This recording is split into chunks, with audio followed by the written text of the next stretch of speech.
mon certificat d'aptitude à la fonction de co-garde. Et aujourd'hui, je suis affecté comme chef de service surveillance et lutte anti-braconnage, d'où j'exerce depuis 9 mois. Et à l'ensemble, ça se passe très bien, vu que c'est quelque chose que je ne cesse de faire depuis que j'ai su rentrer dans les rangs des soldats de la nature pour lutter contre la déforestation, la dévastation et autres, pour ne pas perdre notre si beau paradis. Et au cours des années, j'ai fait plusieurs mois de missions de terrain.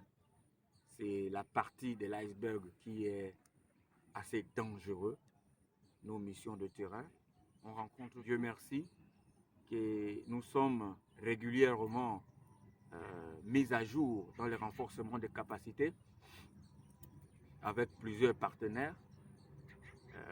Je peux citer ici les Marines, l'armée britannique et l'armée française, d'où j'ai suivi une formation de moniteur en combat jungle forêt du Gabon. Et aujourd'hui, me voilà au bord de Langounier, au parc national de Ouaka, d'où j'exerce cette fonction. Depuis déjà ces 9 mois, le travail se passe très bien avec tout le personnel et les collègues qu'on a trouvés sur place. L'enthousiasme, le dynamisme et la passion, elle est toujours là. La seule chose qui ne cesse de nous déplaire, nous, éco-gardes, c'est l'arrestation et les observations de certains qui viennent détruire la faune et la flore, en parlant par le braconnage de faune, et il y a aussi le braconnage des activités forestières qui se passent dans un désordre total, car ils sont surpris pour certains forestiers de nous voir surgir de nulle part en pleine forêt et commencer à les inspecter. Pour lors, certains pensent que les Gabonais n'arrivent pas très loin en forêt, mais depuis que l'Agence nationale des parcs nationaux a vu le jour, et jusqu'à ce jour, il n'y a pas un endroit où l'éco-garde n'est pas allé en mission inspecter, vérifier et contrôler tel ou tel site en matière de faune et de chasse dans la conservation. Au cours de mes missions, j'ai eu, je veux dire, le privilège d'être nez à nez avec certaines. Maintenant, pour la petite histoire, pour clôturer, je suis allé jusqu'à faire une vidéo avec mon téléphone portable au cours de nos missions régaliennes. J'ai croisé à côté de ma tante une jeune panthère femelle qui est venue me dire bonsoir. Après avoir installé le bivouac, elle est arrivée, et quand elle est arrivée, elle était tellement merveilleuse, je me retrouvais déjà sous tente, et les collègues m'ont demandé que bon voilà, toi avec les animaux, on ne sait pas quel contrat vous avez ensemble, vous vous poursuivez en forêt, et là sous ta tente, voilà, tu as une visite. Je dis, comment ça, quelle visite? Il est 19h. Non, tu as une visite, sors avec ton appareil photo, sors avec ton téléphone, et tu vas voir la visite qui t'attend autour de ta tente. Ah, je me suis dit que c'était un bon reptile qui suivait la chaleur du feu de camp.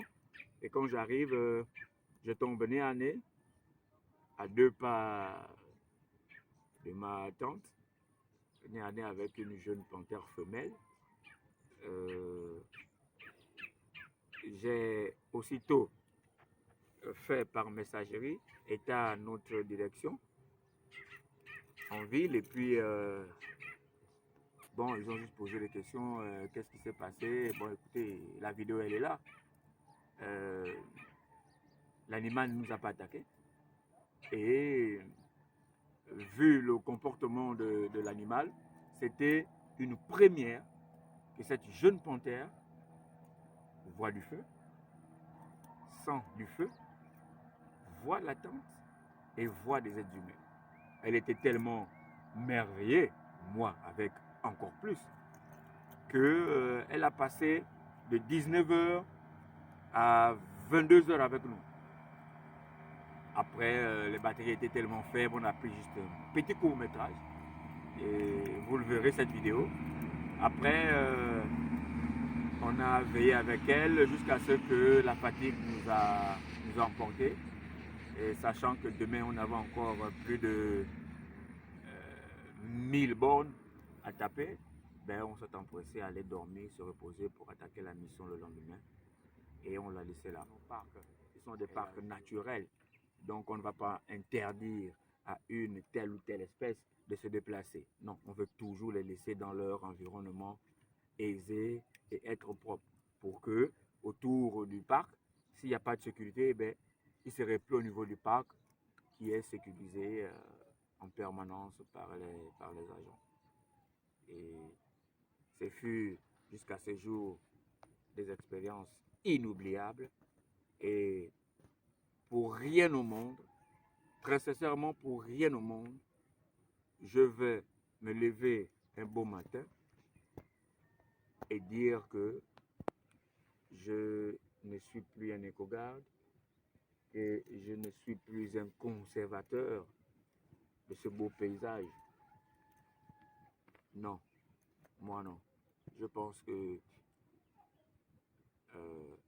j'ai eu assez de temps pour comprendre dans le contexte, au sens général, de la conservation de la faune et de la flore, que je ne me vois pas actuellement faire une autre activité si ce n'est pas de lutter contre la déforestation et lutter contre les braconniers qui pillent et détruisent notre environnement. C'est quelques mots, c'est ma vie, mon vécu, ma passion et ma mission à l'Agence nationale des parcs nationaux. Et je ne ménagerai aucun effort pour continuer à lutter davantage pour la préservation de la faune gabonaise, comme je l'appelle. Et j'appelle, je lance un appel, pas seulement aux Gabonais, mais au monde entier, chacun selon son niveau, selon son âge, selon son milieu de vie. On doit tous avoir un comportement responsable. Un conservateur, un éco-garde, c'est celui-là qui commence déjà à avoir un comportement responsable en vis-à-vis de la faune et de la flore gabonaise. L'éco-garde ne fait pas le képi, l'éco-garde ne fait pas la tenue. L'éco-garde, c'est le cœur, l'amour, la passion pour un meilleur lendemain. Sinon, on préserve, on conserve, c'est pour les générations présentes et les générations futures. Laissons quelque chose à ceux-là